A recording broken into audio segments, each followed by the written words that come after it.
Studios' The Falcon and the Winter Soldier no doubt has some of the most high-flying VFX in the Marvel Cinematic Universe, which is why I wanted to talk to VFX supervisor Eric Levin. Hey Eric! Hi Lorraine! Now the series has some incredible action sequences. What was your overall vision for those action sequences in the show? What I really wanted to do for the big action sequences was, as much as possible, make things feel like they're grounded in reality. So obviously we don't have Anthony Mackie flying around in a real jetpack with real wings, but we want to make it feel like if he was, how would we film that? There are people who can actually fly. You have wingsuit pilots who jump out of airplanes. They all have little helmet cameras. Kari Skogland, the director, really wanted to bring that language to our show as well. So we actually have many shots where we've got an action cam in front of Sam's face or on the wingtip. And as he moves, we see the entire world move around him and things like that. And that was a really interesting new visual language to bring to the show that we haven't brought before. I think that new visual language is really clear, especially when you look at other MCU characters who also fly, but what makes Falcon's flight so unique? It was important for us to have Falcon feel like a different character. There are so many other characters in the MCU that fly, like Iron Man, for example.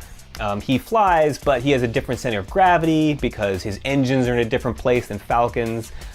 He can hover in a way that Falcon doesn't necessarily hover. So we wanted to make sure that Falcon felt different and that we weren't sort of copying the flight patterns of other heroes.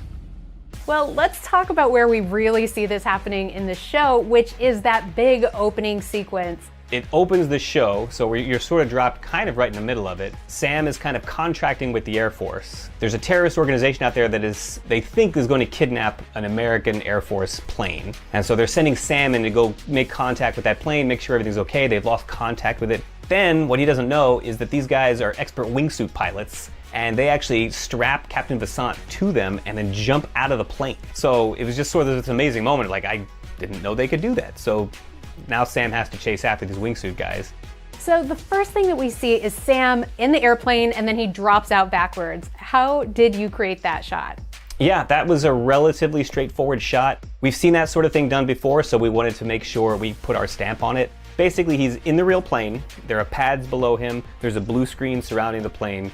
And then when he falls out of the plane, somewhere in the middle of that process, we basically blend to a digital version of him. Ideally, the effect is seamless. You don't know where, Anthony starts and where the digital version begins. That sequence is so wild. You really can't tell what's real and what was shot practically. How did you shoot the scene where Falcon lands on the plane? Is that shot in the air?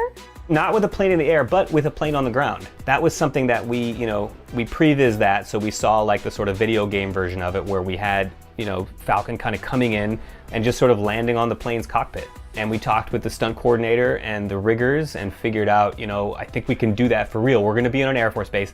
We have a real plane. And they would wire Anthony up on like a traveling harness that would actually fly him into the shot. And Anthony really did it. He actually flew onto the nose of an aircraft. In that particular shot, I think we replaced him completely at the beginning of the shot because we didn't like the trajectory at the beginning. And then we blended to real Anthony landing on the nose of the aircraft. So the next crazy thing that happens is there are these wingsuit flyers weaving between the canyons. Did you work with real wingsuits? Not only are we working with actual folks in wingsuits, but Captain Vasant is strapped to one of the wingsuit pilots. In real life? Yeah, and so that was the sort of thing, in the story, he's strapped, he's going to strap him and he's going to jump out. And I was talking with the stunt coordinator and he said, oh yeah, we can do that. What? What? Oh yeah, no, we do it all the time. You just strap a guy to another guy and he'll just hold on real tight and they'll jump out of the airplane. Anytime you can do anything for real, you want to do it for real. I think what's really important in this, especially in a sequence like this, is even if, 70%, 80% of the sequence is done on the computer, it's CG, but having enough of it to know that it's real and to be able to sell people, oh, they did that for real. That's a real guy jumping out of an airplane with someone strapped to his back. If you have enough shots in there that are real, I think it kind of makes the rest of the sequence believable. Then you start to question, wait, what's real, what's not, what's digital? And if you can't tell, that's the goal. Then it seems like maybe it was all done for real. The show is action-packed from start to finish, and as we arrive at the series finale, we finally see Sam's heroic debut as Captain America. Could you talk us through that big final scene? Yeah, so everything kind of comes to a head at the end. In our last episode, the Flag Smashers have basically, they've sort of become radicalized at this point. Basically, they just take a bunch of hostages. So one of the Flag Smashers takes a bunch of hostages in a helicopter and is flying them all over New York City. Then there are 2 other trucks that are hijacked by the Flag Smashers. So everybody converges here. And at one point, Carly is just like, you know what, I can't take this anymore. And she's gonna take one of the trucks full of hostages and just drive it into a construction pit. And it looks like the truck is gonna hit the ground, but at the last second, Captain America shows up and saves the day. I remember hearing from Malcolm Spellman, the writer, that he really wanted to make this iconic moment of Sam as Captain America saving this truckload of people and pushing it back to safety. That was really important to him. To have a black superhero, do that was really a powerful moment. It really is such an impactful moment.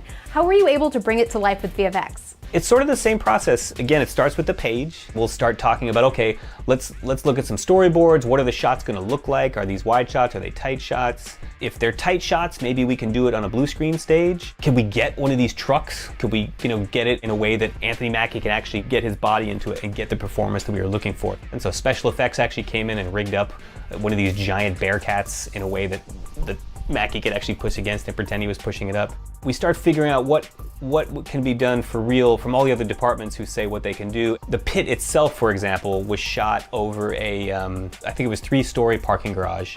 And 3 stories doesn't seem that dangerous when you're at the top. You want to make sure that if you fall in there, that there's no chance of survival. So we might be able to film at this practical location, but we might need to take it over in visual effects and make it seem deeper. So we'll do some set extensions.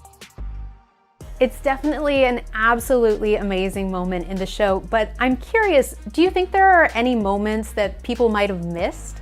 What folks certainly missed is that the outfit that Captain America wears, he has this cowl that I know everybody at Marvel was very specific about because it's based on the look of the cowl in the books. What I learned from the costume department, though, is that what they want is really, really hard to get in real life. I don't think there are any fabrics that can do exactly what they want, which is it needs to be stretchy, it needs to hug the face, but it also has to feel thick like leather, but it needs to flex like spandex. So what they ended up doing was they built something as close as they could possibly get it, and then depending how Anthony turned his head, you might get a huge wrinkle back here, or the cowl might separate from his face. So in many, many shots, we actually replaced that cowl so that it would stay snug to his face and look the way we want it to look. There are seams in the back of the cowl, and as we know, there are no seams or zippers in superhero costumes, so those all had to be replaced and touched up.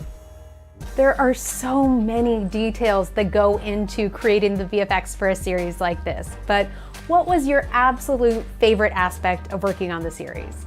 Certainly working with these huge action sequences was my favorite part of the show because there's just so much that goes into this stuff. There's so many moving parts. You get to work with so many different people in so many different departments and bringing everybody's creativity to the table, working with just these amazing people to make these action sequences better and better and better was really, really fantastic. Some of these scenes, we were working on them for over a year, and it was just really neat to see them from the very beginning all the way through to the very end.